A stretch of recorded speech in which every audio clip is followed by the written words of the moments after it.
Derry American ပြည်ထောင်စု main ပြည်နယ်တွေက C.I. Stephen King ရဲ့စိတ်ကူးရင်မြို့လေးဒီမြို့လေးမှာနေထိုင်ကြတဲ့မျိုးဆက်တိုင်းကဆိုးကြီးတစ်ခုကိုရင်ဆိုင်ရတယ်အဲ့ဒါက it ဆိုတာက Derry မြို့ကကလေးတွေခေါ်ကြတာဒီကောင်ကြီးကကမ္ဘာပြင်ပစကြဝဠာတွေကလာတာဖြစ်ပြီးကမ္ဘာပေါ်ရောက်တာကတော့လူသမိုင်းမတိုင်မီတဲ့ပါအချိန်တွေလာပြောင်းလဲလာပြီးလူတွေရွှေ့ပြောင်းနေထိုင်ကြတဲ့နောက် it နေထိုင်တဲ့နေရာမှာ Derry မြို့လေးဖြစ်တည်လာပါတော့တယ်ဒီကောင်ကြီးက Derry မြို့ကကလေးတွေကိုစားသုံးနေပြီးတော့မစားသုံးခင်မှာတေလာအောင်၆လန့်ပါသေးတယ်။ဘာကြောင့်၆လန့်တယ်လဲဆိုရင်ကြောက်နေတဲ့လူတယောက်ရဲ့အသားကပိုပြီးရတာရှိလို့ပါတဲ့ What is up everybody? Ronan Top from Koskiti ကနေကြိုဆိုလိုက်ပါတယ်။ It welcome to Derry ကတော့ season 1ပြီးသွားပြီ။ဒီဇလန်တွေကနောက်19ခုနှစ်ထွက်ရုပ်ရှင် It chapter 1နဲ့ဖြစ်ပြမတိုင်မီ29နှစ်ကိုပြန်ပြီးတော့ရိုက်ပြထားတာ။ Derry မြို့မှာ Pennywise the Dancing Clown ကြီးတောင်းကျမ်းပုံနဲ့1962ခုနှစ်ကကလေးတွေပြင်ဆိုင်ရပုံကိုကြည့်ရမှာ recap အနေနဲ့ဆိုရင် Pennywise ထွက်လာပြီးတော့တောင်းကျမ်းတယ်ကလေးတွေရင်ဆိုင်တယ်နောက်ဆုံးတော့ကလေးတွေနိုင်သွားတယ်ကလေးတွေဘက်ကတေးတာကြီးလည်းပါတာပေါ့ဒီရုပ်ရှင်နဲ့မတူတာကဒီ series မှာလူကြီးတွေရောပါဝင်ပတ်သက်နေတာပဲဆိုတော့မကြည့်ရသေးဘူးဆိုရင်အရင်ပြေးလာကြည့်လိုက်တော့ဒီနေ့ကျွန်တော်ပြောပြသွားမှာကဒီ series တွေက show stealer rich အကြောင်းပဲ tribute ဆိုလို့ရှိရင်ပို့ပြီးမှန်မှာပေါ့သူ့နာမည်ပြည့်စုံက Ricardo Santos, but you can call me Rich. ပျော်နေတဲ့အရုပ်လီရင်လေးတွေကိုကြိုက်တယ်မိန်းကလေးတွေကိုလည်းစိတ်ဝင်စားတတ်တယ်စိတ်ကူးရင်ဆန်တဲ့ Rich ကသူတို့ကျောင်းက Marsh Truman ကိုချစ်မိနေတယ် Marsh တို့ကကြပြားရေးပြီးတော့ဖက်နှက်ထဲမှာတော့ထည့်ထားတဲ့ပုံပဲကလေးတယောက်ရဲ့ချစ်ကသူတို့ရဲ့စိတ်ထားတွေလိုပဲဖြူစင်တယ်နူးညံ့တယ်ကျောင်းသားဘဝမှာချစ်တယ်ဆိုတာကကောင်မလေးကိုအဝေးကနေငေးရတာအနန္နာကိုကတ်သွားရတာမတော်တဆလက်လေးထိဝင်ရတာခွင့်ရရသလားဂူးဆိုင်ပေးရတာဒါတွေပဲပေါ့ကျွန်တော် state ကျောင်းသားဘဝတော့လည်းအဲ့လိုပဲလေ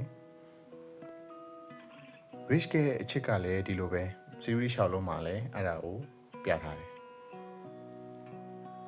ဒီလိုကနေ series တွေကဖြစ်ဆိုးကြီးတစ်ခုဖြစ်လာတယ်အဲ့ဒါက Black Spot မီလောင်မှုကြီးဖြစ်ရတဲ့အကြောင်းရင်းက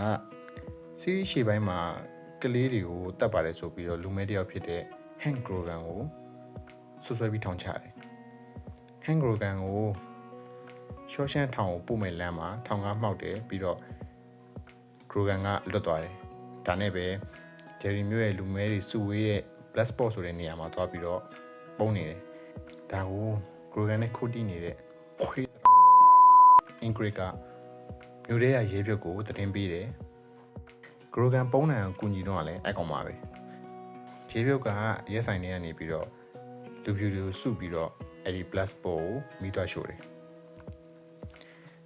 ဒီထဲမှာပြထားတဲ့ပြကွက်တွေအရဆိုလို့ရှိရင်လူမျိုးကြီးခွဲခြားတဲ့ကောင်တွေကတော်တော်ယွန်စရာကောင်းပါလေဆိုတဲ့ပုံစံမျိုးကိုပြတာလူမျိုးကြီးခွဲခြားတဲ့ကောင်တွေကအပြင်မှာလည်းယွန်စရာကောင်းတာပဲလေဒီ Black Spot ထဲမှာလူပြူကလေးတွေရှိနေတယ်အဲ့ဒါကိုသူတို့လည်းသိတယ်ဒါပေမဲ့ကျူးမဆိုင်ဘူးအကုန်လုံးကိုပိတ်ချပြီးတော့မီးရှို့ပလိုက်တယ်ဒီမှာတင်ကျွန်တော်တို့ရဲ့ show stealer Rich ရဲ့အချစ်ကိုနက်နဲ့စပြီးမြင်ရတာမိတွေလောင်နေတဲ့အစာအုပ်ထဲမှာလူတွေစောက်တည်ရမရပြေးလွှားနေကြတယ် Rich တယောက်လည်းမားရှယ်လက်ကိုဆွဲလို့ဘေးလိုရာကိုရှာဖွေပြေးလွှားနေတယ်အစာအုပ်ရဲ့အမိုးတွေကပြိုကျလာလို့သူတို့တွေမလွတ်တော့ဘူးလို့သိလိုက်တဲ့အချိန်မှာ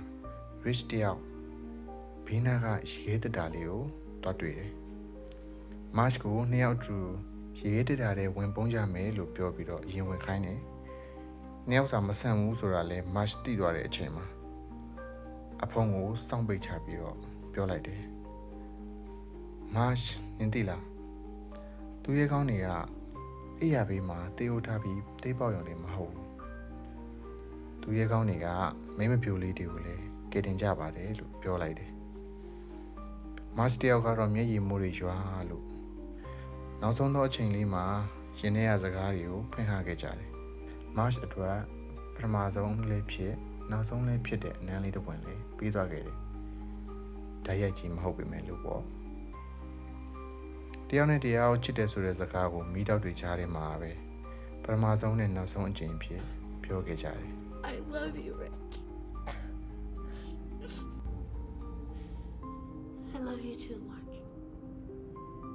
။အချိန်မီမိသက်ကားတွေရောက်လာပြီးမီးငိမ့်သွားတဲ့အချိန်မှာတော့မချာကဲတင်ခံခဲ့ရတယ်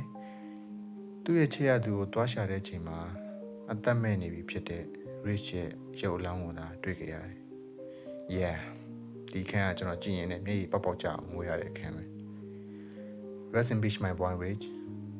ဆေကျော်တက်လေးတယောက်ဟာသူ့ရဲ့အချစ်ကိုတည်တဲ့အထိကာကွယ်သွားခဲ့တယ်။ကျွန်တော်တို့ဒီရွယ်မှာဒီလိုမျိုးကြုံရရင်ဘာလုပ်မှာလဲ။ပြေးမှာပဲလေ။ကိုယ့်တက်ကိုကယ်ဖို့ပဲကြိုးစားမှာ။ Rich ကတော့အဲ့လိုမဟုတ်ခဲ့ဘူး။သူ့တက်ထက် March ကိုပိုချစ်ခဲ့တယ်။ March ကိုကယ်တင်ပေးခဲ့တယ်။ဒါကကျွန်တော်တို့လူကြီးတွေကလေးတယောက်ကိုလေးစားမှုပေးခဲ့ရတဲ့အချိန်ပဲ။ဒါပေါ့အပြင်မှာမရှိဘူးဆိုပေမဲ့လည်းခုကကျွန်တော်တို့ကရုပ်ရှင်တွေကစက်ကောင်ကိုခန်းစားနေရလေအဲ့ဒီအခန်းကြီးတွေ့လိုက်ရတော့ကျွန်တော်လည်းတော်တော်ကြီးကို emotional ဖြစ်သွားတယ်ပြီးတော့ဟိုကောင်မကြီး Ingrid ကဒီမီးလောင်မှုကြီးဖြစ်အောင်လုပ်တာသူလောက်ရတာလေအကြောင်းရင်းရှိတယ်ဘာလို့လဲဆိုတော့သူ့ဖေ Pennywise ကြီးလာအောင်လို့တဲ့တကယ်လဲလာခဲ့တယ်မီးလောင်နေတဲ့စာအုပ်ထဲမှာတော့မှလမ်းလျှောက်လိုက်လူတက်လိုက်နဲ့လုံနေကြဒါပေမဲ့မှန်းကြည့်လိုက်စမ်းပါကျွန်တော်ရဲ့ Rich က Pennywise အစားလာမခံခဲ့ရအောင်ဘာလို့လဲဆိုတော့ Rich တေကန်ဒီမှာကြောက်တရားလုံးဝမရှိခဲ့လို့ပဲတကယ်လို့အကြောက်တရားသာရှိခဲ့ရင်ဟိုဂျိုကာမသာလာပြီးကြက်ပေါင်ဆွဲသလိုဆွဲနေမှာလေနောက် Ingrid နဲ့ Pennywise တို့အပြင်မှာတွေ့တော့ Pennywise ကသူ့ယောက်ျားရဲ့မျက်နှာကိုနှချမ်းချမ်းပြီးတော့ဖျဲသီးစားသလိုစားပြလိုက်တယ်ပြီးတော့သွားအိတ်တော်မယ်လည်းပြောရောကောင်မကြီးကပြောရမှန်းတယ်နေကငါအဖေမဟုတ်ဘူး You're not him. Who are you? ဒီဖေးနောက်ဆုံးပိုင်းမှာကျွန်တော်ရဲ့ Rich ကပြန်ပေါ်လာတယ် Final Fight မှာပေါ့လေဂျိုကာမသားကိုလက်ကလေးထောင်ပြပြီးတော့သူ့ရဲ့ချစ်ရတဲ့တငယ်ချင်းတွေကိုနောက်ဆုံးအနေနဲ့အကူအညီပေးခဲ့တယ်ဒီနေ့တော့ဒီလောက်ပါပဲကိုလို့ဗီဒီယိုလေးကိုကြိုက်ရင် like and subscribe လုပ်ခဲ့ပါဝေဖန်ထောက်ပြလိုရဆိုရင်တော့ comment မှာစိတ်ကြိုက်တာရေးခဲ့နိုင်ပါတယ်နောက်ဗီဒီယိုဒီမှာပြန်တွေ့ကြပါမယ် Smell you later, bitch.